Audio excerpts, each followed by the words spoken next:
tal? Buenas noches. Noche picante acá con Horacio Robelli, Mariano Pinedo, Osvaldo Papaleo, aquí Gabriel Mariotto, en esta Argentina que ya la conocemos, la sufrimos, la padecemos, la amamos profundamente.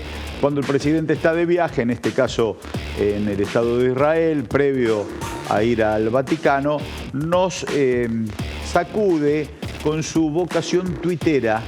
Es un hombre que está muy pendiente de las redes y tuitea, y a la noche le agarran unos ataques de los dedos pulgares y tuitea, y a la mañana nos agarramos nosotros la cabeza porque es el presidente de la nación. Es cierto que tiene ese formato disruptivo que lo llevó incluso a ser presidente, porque su disrupción generó como una suerte de esperanza para canalizar la no política. Pero los Twitter de antes tenían una lógica. Cuando es el presidente el que tuitea amenazando o retuitea las amenazas, como suscribiendo a pie de página ese concepto, realmente es peligroso, porque la Argentina ha padecido estadios de represión que fueron muy dolorosas, muy duras. Está en nuestro ADN, todavía tenemos las marcas de esa represión. Y el presidente dice, como si fuera Terminator, Billy Boni detectado, sindicalistas detectados, gobernadores detectados, diputados detectados, como diciendo que los va a ir a buscar. Nos hace acordar cuando Mauricio Macri planteaba, hay 530 tipos que hay que tirar al mar. Son los presidentes de la nación que dicen esas barbaridades, que juegan con ese poder, y cualquier ciudadano o ciudadana, nosotros mismos lo leemos y nos sentimos que podemos estar en la mira de este personaje. Personaje por más que sea el presidente, porque no está bien lo que hace. Es toquetear las instituciones, toquetear la Constitución, toquetear los derechos humanos. Es el presidente de la nación. No está bien lo que hace. Hoy nos levantamos con ese tuit y realmente prendimos una luz amarilla más, precisamente por la desfachatez que tiene este hombre de seguir intentando perseguir a opositores, no solamente, también a los colaboracionistas. Colaboracionistas que le votaron la ley en general, que después pusieron reparos en algunos aspectos de la ley ómnibus en lo particular, y sin embargo reciben las críticas, el desprecio, el destrato, los acusan de traidores, precisamente desde el oficialismo. ¿Cómo reaccionan algunos de ellos? Enojándose. Bueno, es lógico, hombres y mujeres que por posiciones políticas reciben este destrato del presidente, se enojan. ¿Cómo reaccionan otros? Pidiéndole casi perdón. No, ante la amenaza de los medios del sistema. ¿Pero ustedes van a colaborar? Sí, nosotros queremos colaborar, lo que pasa. Bueno, creo que hoy la oposición, los colaboracionistas destratados tienen que dialogar, y es una oportunidad imperdible para ponerle freno al DNU y poder tratarlo en diputados y poder tratarlo en senadores. ¿Se acuerdan de Nicolino? Nicolino cabeceaba las piñas, las cabeceaba, las esquivaba, y de repente sacaba 2 o 3 manos rapiditas que se estrellaban en la cara del rival. Paul Fuji, ¿se acuerdan? El filipino barra japonés, al que le arrebató el título. Esquivaba, mareaba, cansaba al rival y de repente le pegaba las manos en el rostro. Bueno, hay que sacar las manos ya. Hay que ponerle freno al DNU, y es una gran oportunidad para empezar a pensar una Argentina soberana en materia de rumbo, y en ese freno al DNU y a la ley ómnibus aparece entonces un estadio y un horizonte de una Argentina distinta al precipicio que nos propone Javier Milei. ¿Cómo andas, Osvaldito? No, yo también observo eso, digamos, hay una lucha de tweets y cosas que me parece irresponsable. A mí me da profunda desazón ver estas cosas.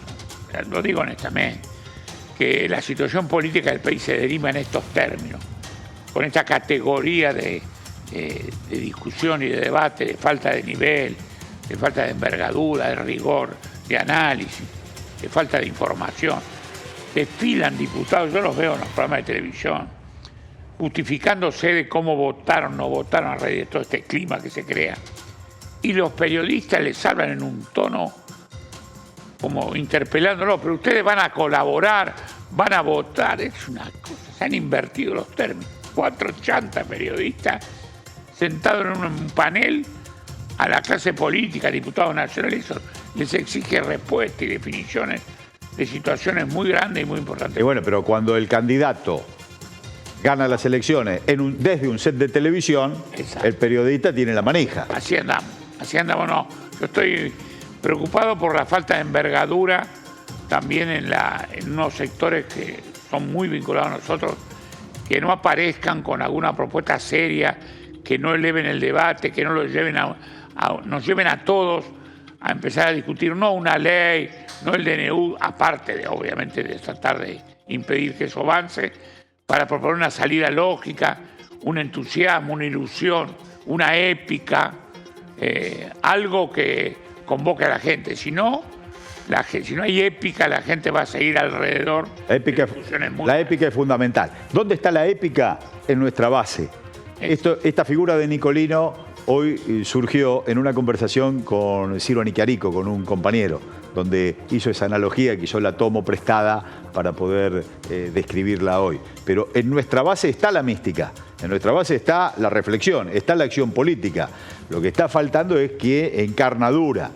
Y si no hay un dirigente, una compañera, un compañero que pueda sintetizar esas expectativas, bueno, tendrá que haber un método y un conjunto, una mesa que la exprese.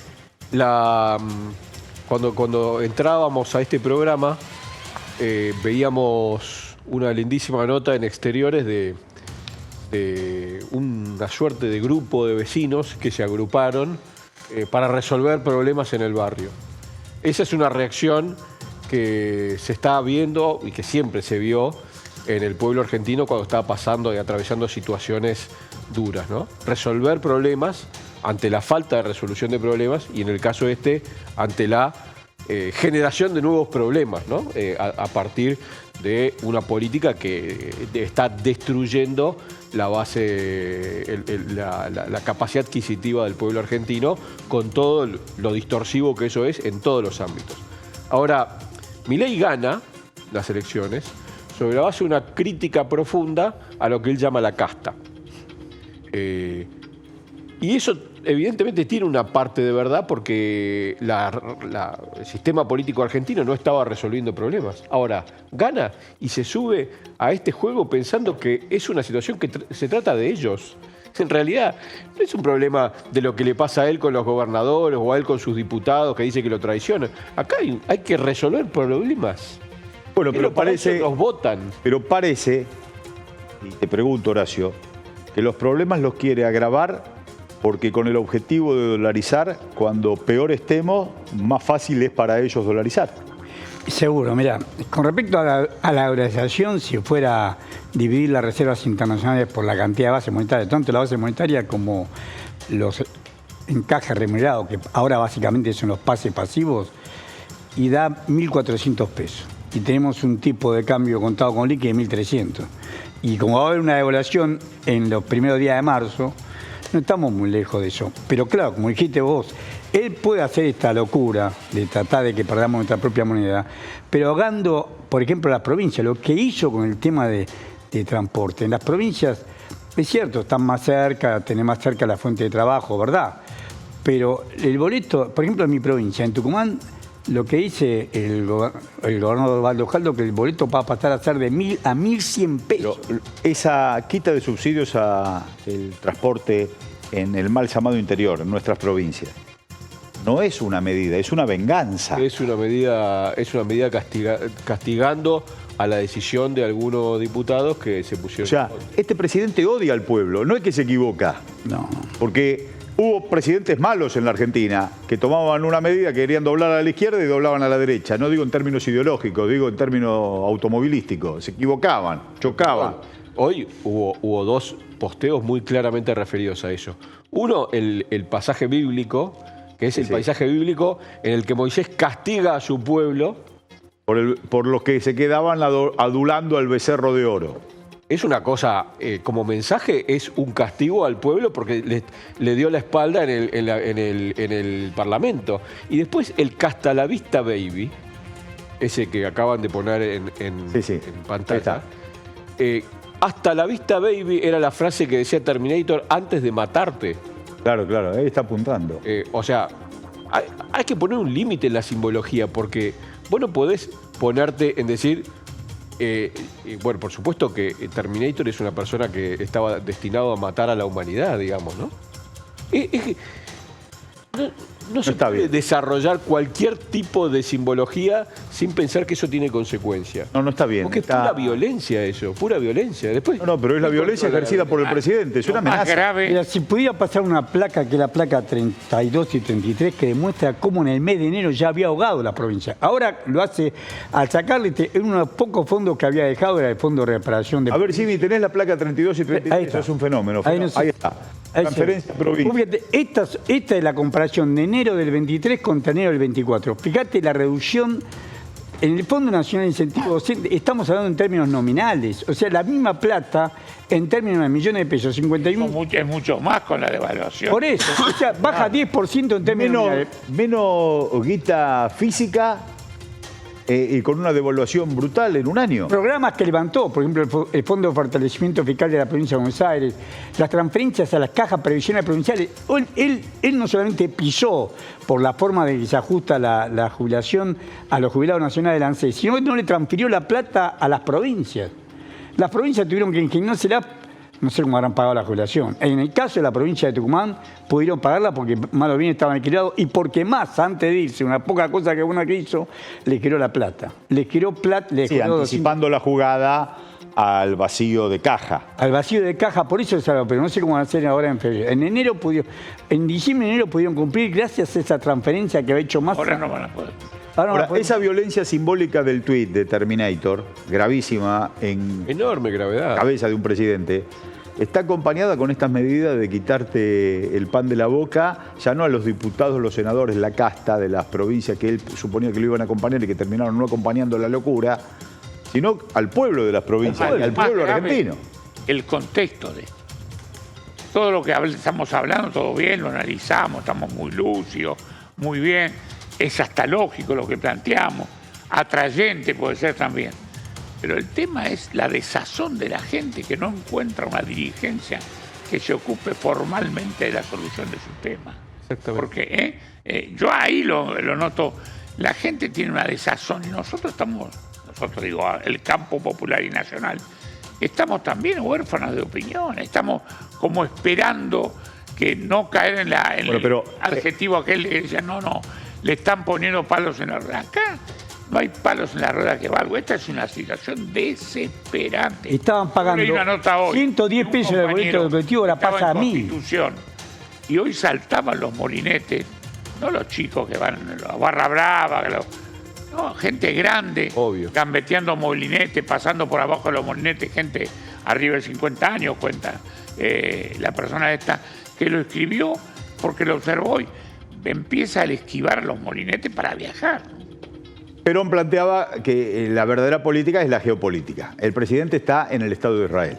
Vamos a ver algunos tuits y tenemos una comunicación en línea. Vamos a ver unos tuits de lo que hoy está proponiendo Javier Milei. Adelante, ahí está. La embajada argentina ante Israel es de las pocas que se establecieron por ley 31 del 5 del 51. El artículo 2 establece que se crea la legación con la delegación, ¿será? No, delegación, lo mismo. La legación, Lo mismo. con sede en Tel Aviv. Si la quieren relocalizar en Jerusalén, tienen que pasar por el Congreso, dice Carly Bianco, que es el ministro de Gobierno de Axel Kicillof. Mala semana para ser Javier Milei. Claro, Eso porque él declaró ni bien llegó a la visita a Israel, que quiere cambiar. Claro, este es más latón, donde decodifica un mensaje, un tuit que hace Javier Milei apelando a la Torá en el Antiguo Testamento, bueno, capítulo 32 del Éxodo del Antiguo Testamento, es grave porque versa sobre la inconducta de los hebreos. Claro, cuando Moisés sube al monte a escribir los 10 mandamientos, tardaba mucho y los muchachos estaban un poco descreídos y bueno, construyeron un becerro de oro, adoraban al becerro, tomaban unos vinos, se ponían a bailar y viene Moisés y dice, no muchachos, acá el que tiene la sartén por el mango soy yo, ustedes son unos irreverentes y los castiga. Entonces, Milei hace la analogía con que los 10 mandamientos estaban dentro de la ley ómnibus y los diputados que no lo votaron estaban ahí entretenidos con el becerrito. Entonces dice, ojo, que les va a pasar lo mismo que Moisés les hizo a ustedes. Bueno, la verdad, hay un mesianismo que también forma parte de la perversión, ¿no? Y bueno, de algunos gobernantes. En ese sentido, Ramiro Marra, en la lógica, en el callejón de los mesiánicos, también decía alguna cosita que vamos a escuchar. Sí, el grupo terrorista. Yo soy de los argentinos de bien y soy de los ciudadanos del mundo de bien. Sí. Los ciudadanos del mundo de bien no son terroristas, están constituidos. No estoy hablando de Hamas. Están constituidos sobre estados y soy amigo del Estado Ramiro Marra y entiendo que el presidente tiene una ideología parecida a la mía, o casi similar. Sí. Somos amigos del Estado. Bueno, Carlos Raimundi, exdiputado nacional, embajador argentino ante la OEA en el gobierno de Alberto Fernández, en el último gobierno de Alberto del 19 al 23. Hoy tuvo una reflexión que la compartió en tweet, en X, precisamente sobre la posibilidad de mudar la embajada de Tel Aviv a Jerusalén. Y aclaraba lo que eso significaba, por eso lo convocamos y lo saludamos desde Extra TV, Noche Picante. Te saludamos, Carlos, aquí te estamos viendo por Zoom. Horacio Robelli, Mariano Pinedo, Osvaldo Papaleo, Gabriel Mariotto, te pegamos un fuerte abrazo y te escuchamos reflexiones al respecto. No, un gusto muy, muy grande poderlos ver juntos y poder conversar con ustedes. Gabriel, la verdad, un placer y un honor, y con todas las ganas de haber vuelto al país con todo, ¿no? Así que, no, mirá, es terrible todo lo que está pasando es terrible, tanto en el plano interno como en el plano externo, pero si se trata de esto, es cierto, no va a poder trasladar la embajada porque hay una ley y la tiene que derogar con otra ley, y la verdad que no es una buena semana, no es una buena circunstancia parlamentaria para el presidente, pero ya el gesto nomás, pero de todas maneras él lo había preanunciado, ¿no? Ninguna de estas cosas es una sorpresa. Él había dicho claramente de su alineamiento incondicional con los Estados Unidos y con Israel. No sé, ahora se me ocurre, Estados Unidos e Israel. Es la decadencia en el plano de la geopolítica mundial de los Estados Unidos, que a mí me parece que es más trascendente aún que los Estados Unidos, sino del esquema noratlántico, ¿no? De ese eje Estados Unidos, Bolsa de Londres, que representó durante tantos años la hegemonía del capitalismo financiero globalizado, y que ahora se encuentra en un problema de economía interna muy, muy difícil, que a mí me tocó vivirlo en carne propia mientras viví en ese país, pero además agravado porque no pueden sostener las guerras. No pueden sostener las guerras. Ya tenían la guerra de Ucrania y les resultaba muy, muy difícil sostenerla financieramente. Ellos apostaron a que el capitalismo se reanimaba fortaleciendo el aparato militar industrial, el complejo militar industrial, y lo que está dando como consecuencia es que están incrementando los presupuestos militares, pero a costa de una recesión interna muy grande, sobre todo en Europa, de una crisis inflacionaria, energética, presión social, todo lo que eso representa, crisis migratoria, bueno, una cantidad de problemas.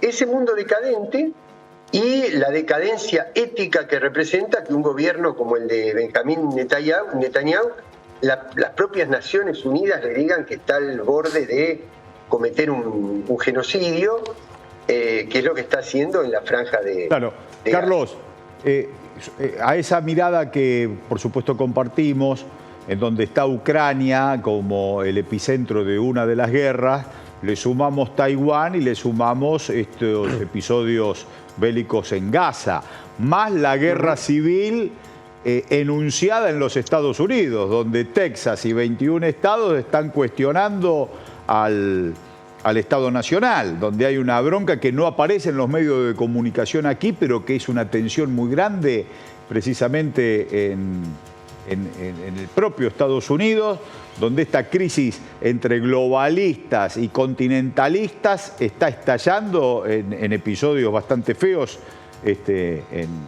precisamente de local allá en los Estados Unidos.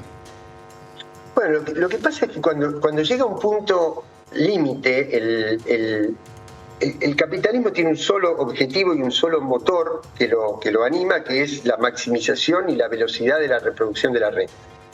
Cuando llega un punto de concentración de riqueza como el que ha llegado, ya no tendría que ir a otro planeta a conquistar. Ellos creían que podían avanzar sobre el eje asiático y por eso desencadenaron la guerra de Ucrania. Y no pudieron. Ellos pensaban que con el apriete, el ahogo militar a Rusia, pero fundamentalmente con las sanciones económicas, iban a hacer avanzar no solo militarmente a la OTAN, sino financieramente al área dólar.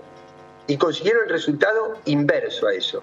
Problema, o sea, un quede y un fracaso en lo militar y un incremento del área de las monedas alternativas en el comercio internacional en retroceso o en detrimento del dólar. Entonces, ¿qué sucede? Implosiona.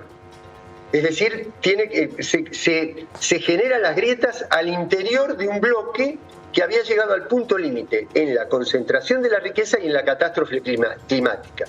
Entonces, tenemos estas consecuencias. Bueno, a esos dos puntos de decadencia, que son Estados Unidos e Israel desde el punto de vista ético, de lo que le está mostrando que está haciendo con los seres humanos, con los crímenes de lesa humanidad, ese es el eje de la política exterior de Milei.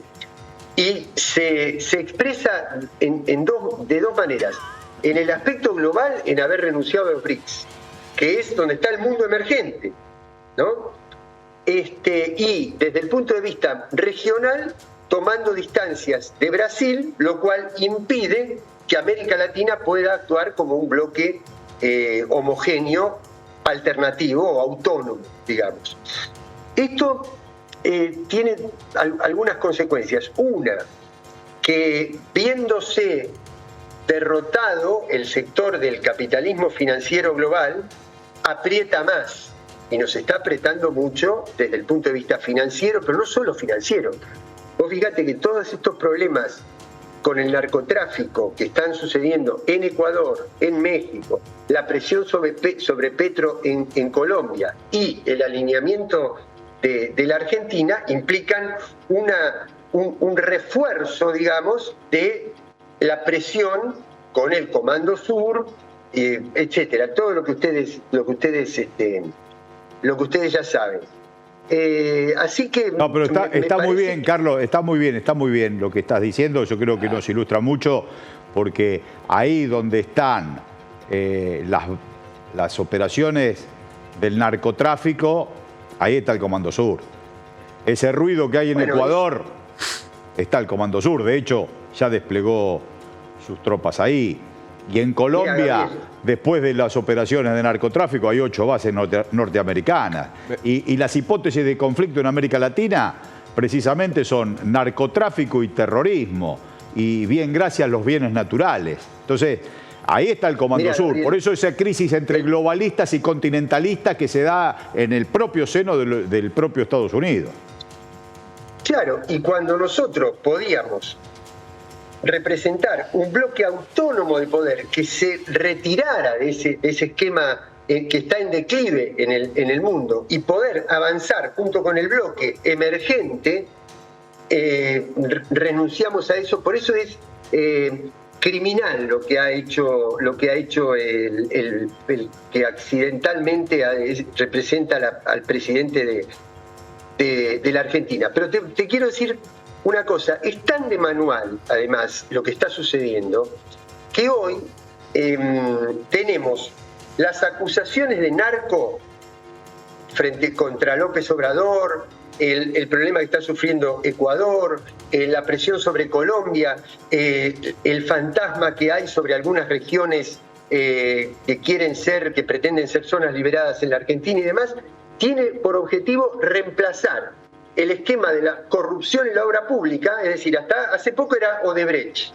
y obra pública, corrupción, ahora es narco, como una nueva fase de la cuestión del lawfare.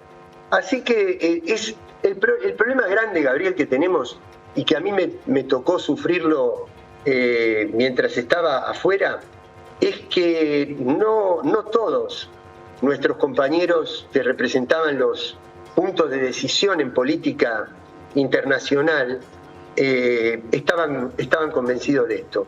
Y quiero decirte una última cosa que no me parece menor.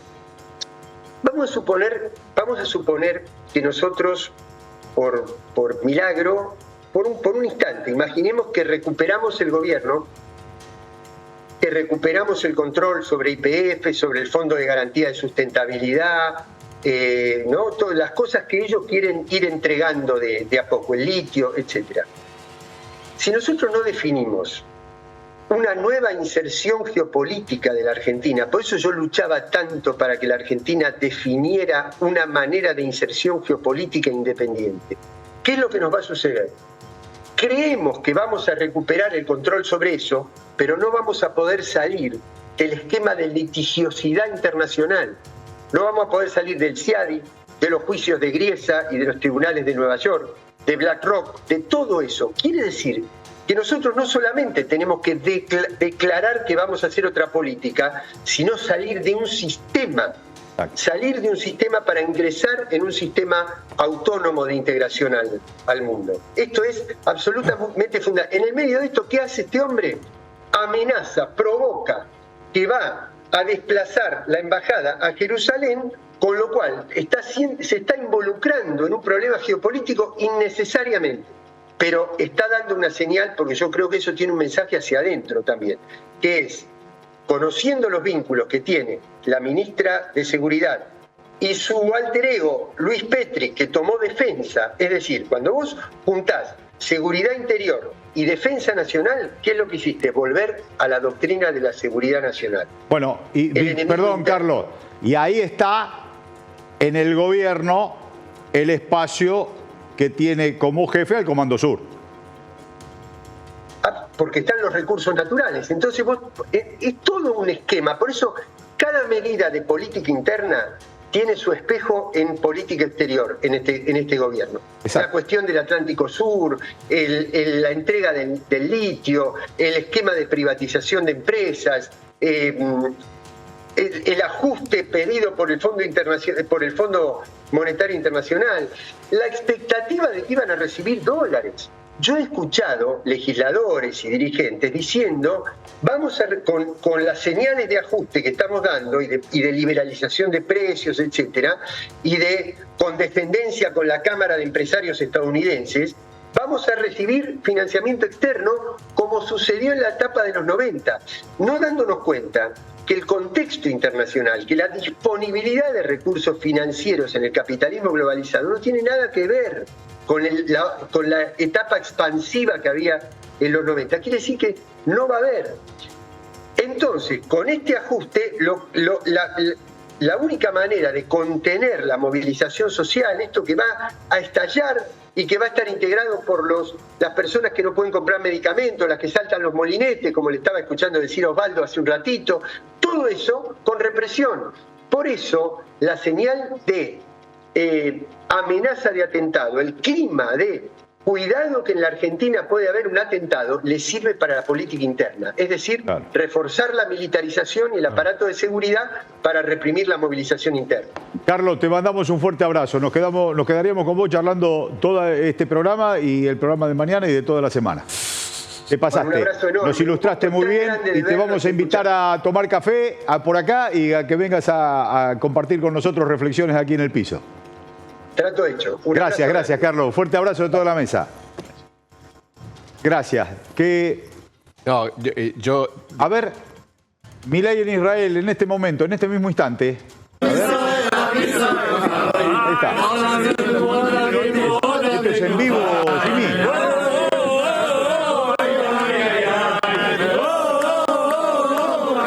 Hace unos instantes.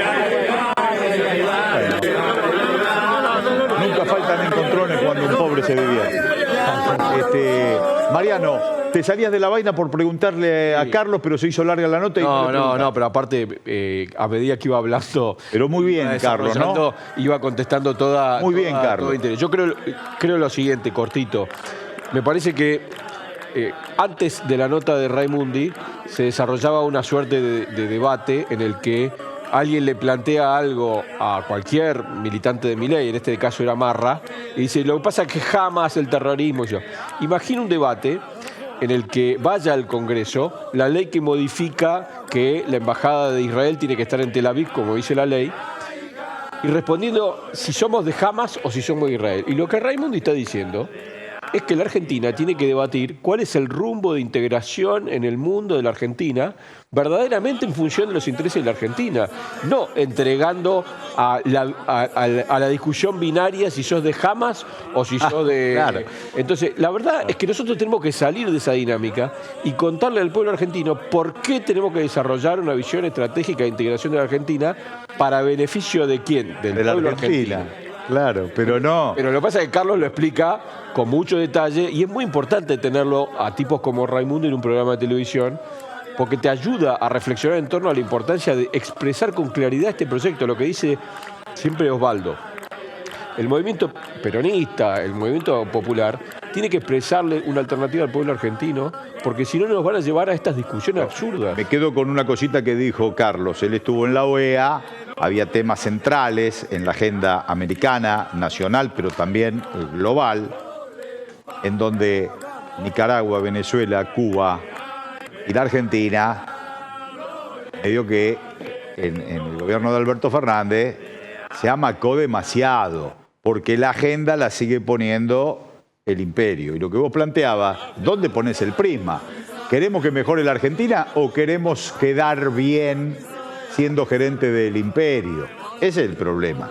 Entonces, si hay una política soberana, mirás los intereses de la Argentina y podés jugar. Por eso la salida de los BRIC no es en pos de que le va bien o mal a la Argentina, le va bien a quien nos domina. Pero aparte estamos conducidos por alguien que evidentemente tiene un proceso que yo celebro, un proceso de conversión personal o de una cuestión religiosa, y además de los intereses que se representa. Pero imagina una persona viniendo de una jornada calurosa como la de hoy, tomándose 3 colectivos y gastando 1.500 mangos, y ver esta escena. Pero ahí está festejando, parece que salieron campeones. Pero entiendo que no es acorde. Parece vos decías hoy el contexto. ¿Te parece que se puede...? Es caricatura, esto es caricatura y es grave. Cuando la realidad es caricatura, estamos en un mal momento, digamos. A mí me da mucho temor cuando la gente se ríe mucho de la política o de las cosas políticas o la situación política causa risa. Yo tengo preocupación, lo digo honestamente. Esto es una caricatura de lo que es el poder, es caricatura de lo que significan las relaciones humanas y la política. Lo de Raimundi cuando habló de los BRICS, no pasamos alegremente por ahí algunas cosas que ha hecho el tipo. Así es. Estamos en problemas graves. Cuando habla de la nueva alineación de la Argentina. La salida de los BRIC y alejarse de Brasil, que son dos cosas que él subrayó, están en la misma jugada. Porque precisamente fuimos a los BRIC porque Lula tiró del carro para que eso ocurra, con una concepción de integración latinoamericana. Nos vamos al móvil, Horacito, porque Lalo está en las calles de Belgrano, ¿no? En el barrio de Belgrano. Así que vamos al móvil para conversar con él. Él va seguramente a interpelar, a charlar, a reflexionar junto con hombres y mujeres que estén en el barrio de Belgrano. Adelante, Jimmy. Muy buenas noches. ¿Qué haces? ¿Cómo anda, Gaby? ¿Todo bien? ¿Todo Horacio, tranquilo? Mariano, Mirá, Osvaldo son los Papaleo. contrastes. Sí, a todos. Un gran abrazo a todos. A veces me olvido de alguno, no es intencional, sepan disculpar. Pero No, porque a veces alguno se hace la rata. Todos queremos que nos nombres. ¿Dónde estás en Belgrano? ¿Barrio Chino es eso? Vivir al barrio chino, estoy sobre Arribeños. ¿Cómo cambió este barrio? Fíjate lo paradójico de todo esto, ¿no? Hace un rato estuvimos haciendo un móvil con gente necesitada en la calle y ahora estamos viendo un poco el contraste de todo esto porque hay gente obviamente que consume, que viene a comprar, que viene a muchos turistas obviamente a pasarla bien. Bueno, mira, hay un chico que está tocando en este momento, artista callejero. ¿Te puedo hacer una pregunta cortita? ¿Cómo estás, viejo? Muy bien. Aprovecho porque vos sos la postal de este lugar, ¿viste? Sí, hay muchos turistas que vienen, pero obviamente a ellos les vamos a preguntar por ahí, qué sé yo, nos van a decir que está todo bien, están de vacaciones. Sí. Pero vos cómo le estás pasando a la realidad argentina, ¿no? Que te atraviesa. Y yo la lucho, pero bien. ¿Sí? Sí. El tema del colectivo, viste que, bueno, ahora todo el mundo está con este tema, 270 pesos el mínimo. Sí. ¿Cómo lo estás viviendo? Si te afecta en el bolsillo. ¿Está bien que se aumente el colectivo en esos valores? Afecta. ¿Afecta? Sí. ¿A vos cómo te afecta? Y como a la gente que por ahí no tiene tanto dinero. ¿Y está bien que se aumente el colectivo? Yo creo que no. ¿Y ahora, ¿se recauda o no se recauda? ¿Algo la gente te da? Y acá a la noche sí, si haces bien las cosas, sí. Mirá. Bueno, te dejo seguir tocando. Dale, ¿Cuánto hace que estás acá? Y ya hace unos años, sí. Sí. Ah, bueno, voy a aprovechar, ¿sabes qué? Porque hay otro artista acá. Gracias, ¿eh? No, ¿cómo te llamas? Gonzalo. ¿No querés dejar un Instagram, algo? No, gracias. Ah, bueno, gracias.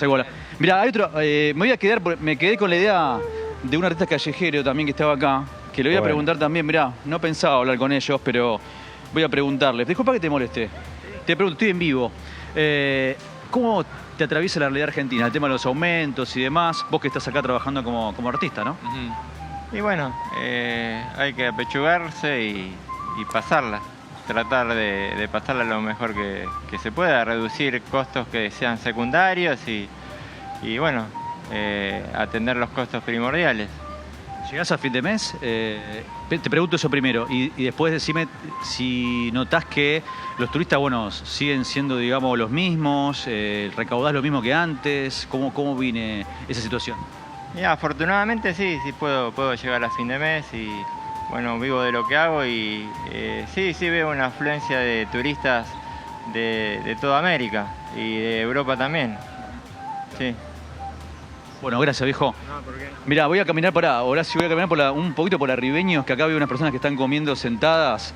Un día tenemos que venir a hacer un programa desde acá. ¿Ustedes qué opinan desde el piso? Podríamos hacerlo, ¿eh? Sí, claro. Es el hábitat natural de... No lo dijiste convencido. El hábitat natural de Horacio Robelli. El barrio de Belgrano. Pero no lo dijeron muy convencido. Un barrio cajetilla. Nunca lo pisé en mi vida. Un barrio cajetilla para Robelli es ideal. No. ¿Por qué decís eso? Pará, le voy a preguntar cortito. ¿Cómo estás? ¿Bien? Bien. Todo bien, acá comiendo algo, tranqui. Bueno, ustedes son unos pocos que pueden disfrutar. Hay mucha gente que, bueno, la está pasando mal. Recién veníamos acá de Barracas Belgrano que... Está complicada la cosa, sí, la verdad que sí. Hay que trabajar, no queda otra, seguir adelante y bueno, estamos de vacaciones, así que bueno. Bueno, a gastar entonces. A gastar un poco, sí. ¿Son de acá o...? De San Fernando. De San Fernando. De San Fernando, sí. ¿Y cómo les afecta? ¿Viste el tema de aumento de colectivo, 270 pesos el mínimo? Sí, carísimo. Sí, cargamos ayer y bueno, y tratamos, viste, de llevarla. No queda otra, ¿no? Difícil porque hicimos un cálculo más o menos de cuánto gastamos por mes. Casi 30.000 pesos se sube. Él se toma 2 colectivos prácticamente. Más para ir a trabajar y todo, viste. Pero bueno, hay que seguir, no queda otra, hay que trabajar. ¿Sienten que por ahí en algún momento, no sé, van a tener que, no sé, optar por otro medio de transporte, o sea, bicicleta? Sí, no queda otra, sí. La manera, vista, ahorrativa de moverse, pero bueno. ¿Y está bien que se aumenten los servicios? Para mí está mal. Es muy de golpe todo, ¿viste? En tan poco tiempo, muy de golpe, pero bueno. Muchos golpes, seguidos, uno tras otro. Mucho aumento de golpe repentino, ¿viste? Pero bueno, uno trabaja y hay que sacar a la familia adelante, ¿viste? Pero hay que pensar también los que no tienen, ¿viste? La verdad que yo veo en la calle, la verdad la están pasando mal. Y te da un poco, ¿viste? Lo pasaba recién cuando estábamos haciendo una nota acá en Barrancas con gente de la calle, que obviamente no tiene nada. Ustedes por ahí se pueden restringir en algo y así todo, digamos, obviamente es algo que lo sienten. Obviamente la gente que está en la calle es mucho más. No, es que uno se dejó de dar muchos gustos para en realidad agarrar y ahorrar un poco, ¿viste? Pero bueno. Más pena nos da cuando salimos tal vez y tengamos que comprar comida para otros nenes o porque nos piden o porque es una gaseosa, un agua, un pancho para comer porque no comieron en todo el día. ¿Empezaste a ver que se multiplican las personas que piden en la calle? Sí, muchísimo. Más en la puerta de los bancos vos ves y están familias enteras a veces con bebés chiquitos. O sea, es una pena, la verdad que es una pena. Es muy triste. Chicos, lo dejo comer, ¿eh? Dale, campeón, muchas gracias. Sí, muchas gracias, Lalo. Cuídense.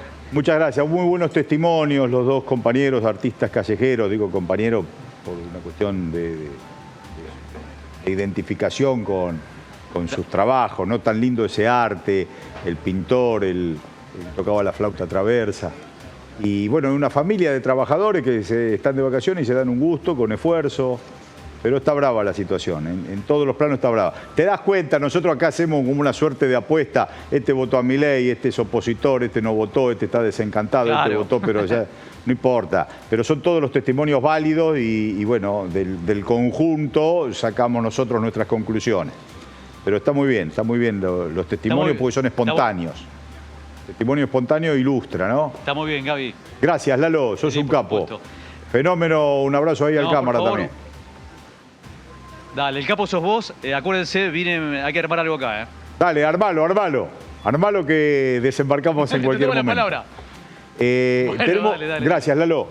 Tenemos las placas de Horacio Robelli. Este es el momento Robelli de la noche. Lo que pasa es que el problema era, hoy en todo el país, en las 23 provincias, había paro llamado por la UTA, por la Unidad de Transporte Automotor. Paro, ¿por qué? Porque las empresas no le pagan a los trabajadores, a los choferes. Y se está raleando muchísimo, cuando empieza a aumentar el combustible, se ralea mucho la frecuencia de los colectivos. En las provincias no son las distancias que están acá, pero igual, te deja varado una hora. Claro. Lo tenés que esperar una hora el colectivo. Porque Tucumán tiene su conurbano, Mar del Plata tiene su conurbano, Paraná tiene su conurbano, Rosario tiene su conurbano. Hay múltiples conurbanos, si bien las distancias son más chicas en algunos casos, pero hay ciudades muy grandes. Al cortarle este subsidio, este fondo que es un subsidio para que puedan pagar el boleto, es un subsidio a las empresas para que puedan tener un boleto accesible a la población. En Tucumán, ya lo dijo el gobernador, se va por lo menos a 1.000 o 1.100 pesos el boleto de colectivo. Pero, por ejemplo, en la ciudad de Buenos Aires, el boleto en diciembre estaba a 53 pesos y ahora al mínimo 270 pesos. Aumentó un 400%. Entonces, vos estás trasladando un problema a la población de que no puede pagar ni siquiera boleto. Fíjate, si en Tucumán tienen que hacer una ida y vuelta, 22 días hasta trabajar, 1.000 pesos. Tenés 22.000 pesos de... Te voy a pasar, mira, de hoy, colectivo Luján a 11, hoy 1.900 pesos. Semana pasada 548 pesos. Por ejemplo, o sea, bueno, lo mismo está pasando. Y esto, al sacarle este subsidio, le estás obligando a las provincias que tengan una situación así. A los trabajadores de las provincias, que son peores pagos acá. En el interior nuestro, el salario mínimo vital y móvil, que este gobierno recién se va a reunir el 15 de febrero. Tenemos el mismo salario mínimo vital y móvil que en diciembre, 156.000 pesos. Recién se van a reunir el 15 de febrero para ver si aumenta o no aumenta. Y le estás pagando 22.000 pesos de boleto y vos cobrás 156, es operativo. Por ahí en negro te pagan algunas cosas más, eso es verdad, pero en blanco, gran parte, 40-50% de los trabajadores, por ejemplo en Tucumán, perciben el salario mínimo. Hoy es la noticia, aumentó el boleto. Hoy pelaste del grilo, aumentó el boleto. Mañana aumentó el boleto. La semana que viene ya pagás el boleto aumentado. La otra semana ya lo sentís en carne viva, en carne propia. El aumento del boleto dejó de ser una noticia para ser una tragedia. En realidad, y con el agregado del destrato absoluto de ni siquiera ponerse a resolver el funcionamiento operativo de la SUBE, la gente haciendo cola para, ¿viste lo que es eso? Para desarrollar un registro de la tarjeta SUBE para que no le cobren el triple del boleto. La SUBE podías cargar hasta X cantidad de plata y eso te sirve para 3 pasajes. Entonces ni siquiera alguien se tomó el trabajo no era, que aumentar. ¿No era el gobierno tecnotrónico? del mundo digital. Un despropósito. Pero no era el gobierno del mundo digital, no es ni del mundo digital, porque colapsan todas las redes, ni del mundo analógico, porque en vez de poner 3 personas en una mesa, tendría que poner 10 mesas con 30 personas. No es ni analógico ni digital. Para mí, si te preocupás un poquito por el destino del ciudadano, la persona que esté en cuarta, quinta línea del Ministerio de Transporte, tiene que decir, che, yo me tomo el SUBE, yo sé lo que significa, porque parece como que nadie se toma un colectivo ahí. Lo tenemos a el amigo Alejandro Banoli. Ya lo estamos buscando. Perfecto. Yo lo que quería agregar es lo siguiente. Ayer hablábamos de la mala fe del gobierno con los comedores y merenderos comunitarios. Bien dijo Osvaldo que el gobierno trata de cambiar el paradigma en vez de que sean algo que había hecho bien el gobierno. Mal o bien, el gobierno anterior había organizado con los planes de potenciar trabajo más de 40.000 comedores y merenderos en todo el país, 10 millones de platos por día. Y 10 millones de platos por día y 4,5 millones de personas asistidas. Estos son los datos que había hecho el relevamiento el Registro Nacional de Comedores y Merenderos Comunitarios, el RENACOM. 4,5 millones de personas que lo estaban haciendo bien, y de pronto viene este gobierno, no les pasa un peso, no les pasa y está financiado por el BID. O sea, ni siquiera que no tengo plata, tiene una asignación específica que le da el Banco Interamericano de Desarrollo, le pone la plata para financiar este plan. O sea, no usan los dólares para asistir a la población y sin embargo empiezan a hacer arreglos, como decía bien ayer Osvaldo. Yo no digo que lo puedan hacer bien o no lo puedan hacer mal, pero ya estaban haciéndolo. Algo que estaba funcionando, lo rompés para que lo haga la Iglesia Evangélica, lo haga Conin. Es hacer eso para difundir la imagen de que los que lo hacían antes se quedaban con un pedazo del sacrificio del envío de plata, de los alimentos. Es crear la duda de la solidaridad, del trabajo. Porque vos lo contabas, los trabajadores de 78.000 pesos. Ganaban 68.000 pesos para atender los comedores. Casi todas son cocineras mujeres. Era una actitud solidaria, espontánea. Hay que echar dudas sobre eso. Hay que echar dudas sobre las buenas características de la población, del general de la población. Porque echar dudas para demonizar. Acá hemos entrado en la demonización del otro como elemento de gobierno, como elemento de conversación y de establecer relaciones. En la lógica, el individuo por sobre la comunidad, que es lo que profesa la ideología libertaria y la de Cambiemos en algún aspecto muy significante, hay que ver cómo reacciona el futuro destino de Javier Milei, que es la llegada al Vaticano. Porque precisamente van a chocar dos culturas. La cultura del individualismo vinculado al descarte y la cultura de la comunidad expresada por el Papa Francisco, tanto como arzobispo de la Ciudad de Buenos Aires, como cura jesuita y ahora como Papa. Alejandro Banoli fue director del Banco Central y es un economista y es un gran amigo de muchos de nosotros.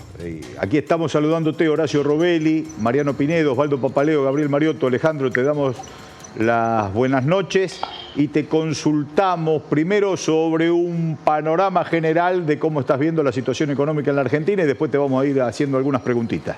Buenas noches, Alejandro. Bueno, buenas noches, un gusto el equipazo que hay ahí. Bueno, la verdad que en franco deterioro, ¿no? Creo que si repasáramos una a una las variables económicas y uno a uno el bolsillo de la gente, vemos un empeoramiento total y absoluto.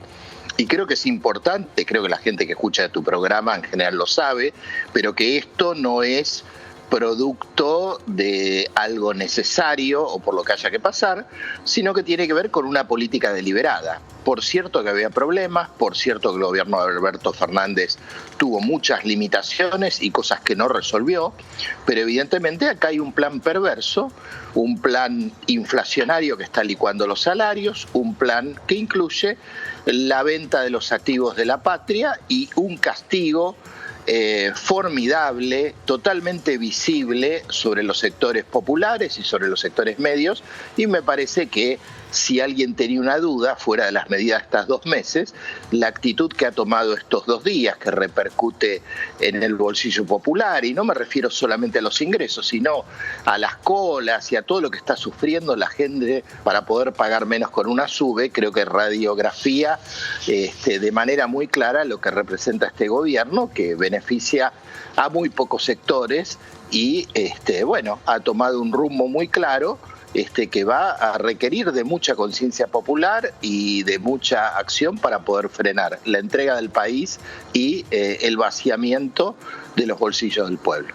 Lo que nos asombra es que no son medidas que al gobierno le sale mal, por eso producen el efecto no deseado, sino que el gobierno busca este efecto. Todo lo que hacen lo hacen a conciencia. Parece que cuanto peor esté la situación social, mejor para sus objetivos. Pero en ese clima feo que estamos viviendo en estos 40 días, que parecen 40 siglos, también aparece en el horizonte una futura devaluación. ¿Es posible que eso ocurra?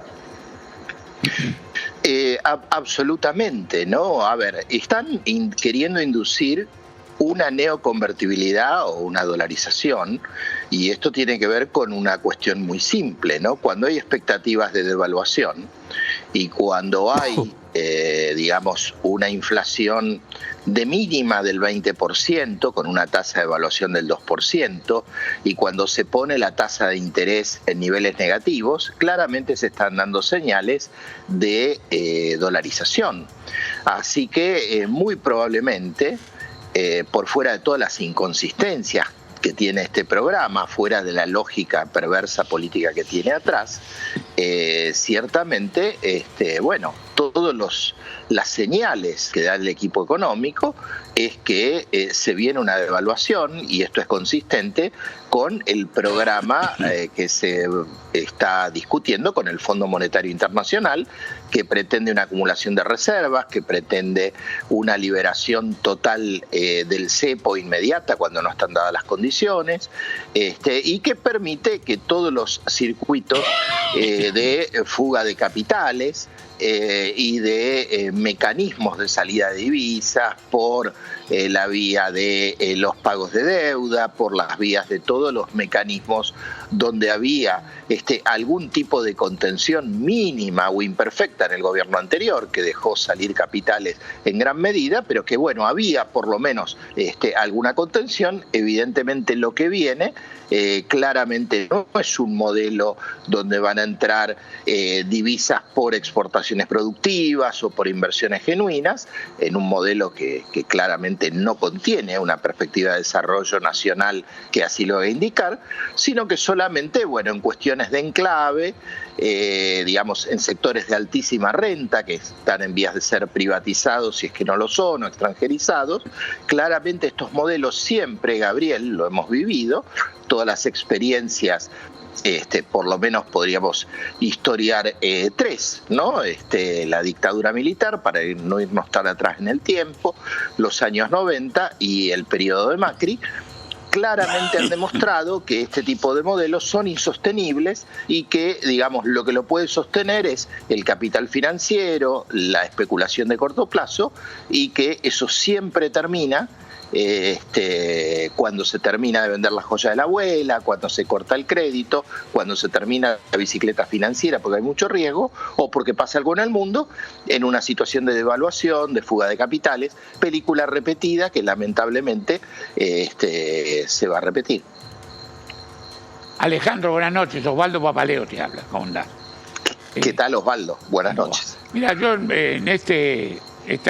yo cuando se habla de este plan y el DNU, se hablaba muy alegremente de las inversiones extranjeras. Y leí un escrito tuyo muy interesante, yo soy bastante seguidor de tus publicaciones, sobre las actitudes que tuvo la Unión Europea respecto al control de las inversiones extranjeras. Me interesaba ver si podíamos darnos un panorama, algo decirnos sobre este tema. Sí, cómo no. A ver, es muy interesante, ¿no? Porque muchas veces los sectores conservadores o neoliberales nos dicen que hay que imitar lo que hace el mundo, ¿no? Y podemos conceder, más allá de estar en total desacuerdo, que en los años 90, o cuando Menem estaba en el gobierno, el mundo iba hacia una apertura, hacia una globalización y a una liberalización. Claramente esto no es así. Estamos en un contexto donde el mundo va a una guerra de hegemonías, donde los países y Estados Unidos, Europa, obviamente China y otros defienden su mercado interno, tienen medidas proteccionistas en sectores claves, también en el sector agrícola, que es absolutamente decisivo para Europa.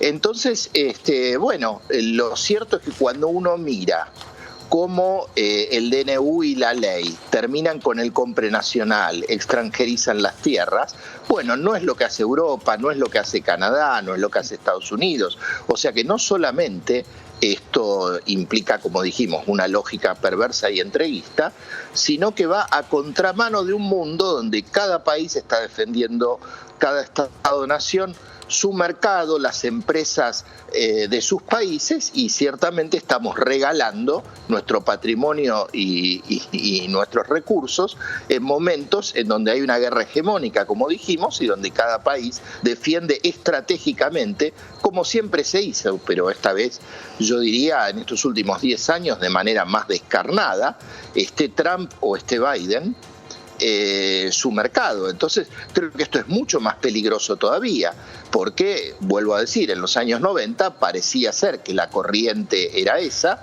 pero en este momento, críticamente, si nosotros nos regalamos con un Estado debilitado, con una nación debilitada, las consecuencias van a ser mucho peores de las que fueron en los procesos de apertura que hablábamos, digamos, en la dictadura o en los años 90.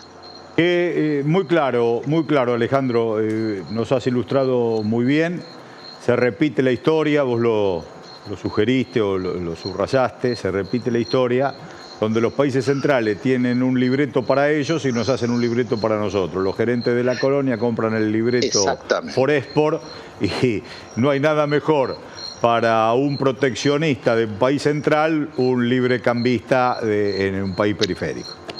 Así es. Te mandamos un fuerte abrazo, Alejandro, te vamos a invitar, esperemos que puedas venir a dialogar acá con nosotros, a escucharte con mucha atención y poder con reflexionar mucho gusto, juntos. Para mí un placer. Bueno, tienen un economista de lujo como Robelli ahí, así que sí, sería. solo para porque somos amigos, escuchar. Así que con mucho gusto los acompaño algún próximo día. Gracias Alejandro. Gracias. Bueno, nosotros, un abrazo grande. Un fuerte abrazo. Nosotros mañana no vamos a venir porque el viernes de esta compañía hay descanso. Una pelea muy grande gremial que hicieron allá en 1904. Con las 8 horas. Con las 8 horas. Y el descanso. El descanso dominical. Coincido con el descanso dominical y el viernes descanso de compañía. Coincido con eso y coincido con la opinión de Vanoli respecto de nuestro Robelli. Pero porque muchas gracias, es un amigo de muchos años. Nos vemos el lunes, si Dios quiere. Hasta el lunes. Gracias, un abrazo. Nos vemos el lunes.